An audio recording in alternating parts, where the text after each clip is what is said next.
If your band says we don't use a click, the translation is we prefer vibes over evidence. And look, I love a vibe, but I also love songs that don't tempo surge like a caffeinated squirrel holding a chainsaw.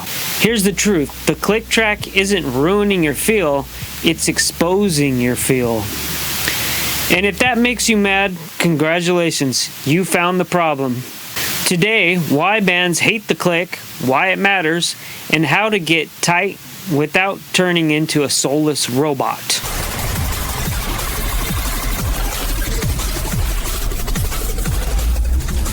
Selby Sound Studios.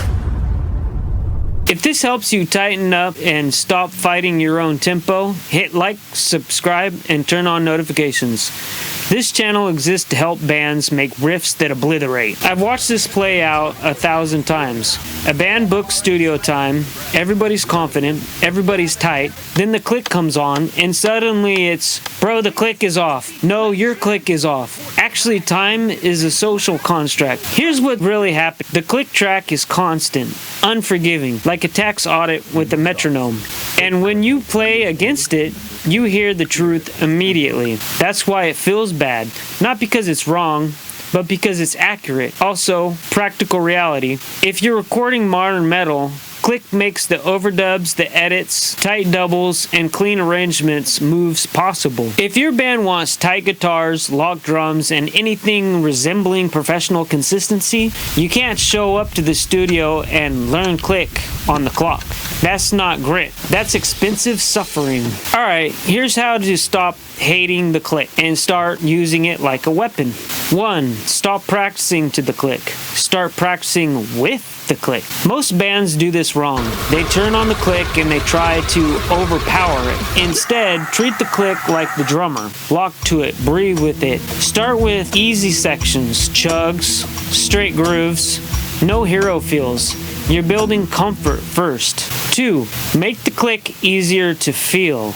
If the click is only quarter notes, especially at slow tempos, it can feel like jumping between rooftops. So subdivide, eighths, sixteenths, or double the click speed. Drummers literally train this way because slow clicks expose timing gaps. Here's a bonus, use a simple perk loop instead of a beat if your band hates the beat. It's the same function, less rage. 3. Train the internal clock.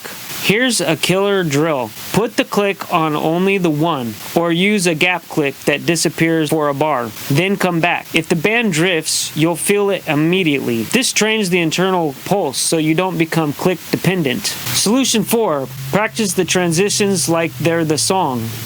Most bands can play riffs. What kills people in the studio is transitions. Stops, starts, halftime flips, tempo fill changes, and wait, how many bars moment? So rehearse transitions more than the riff, and rehearse them to clicks with count-ins, because the studio magnifies weak seams. Solution 5, feel is still allowed.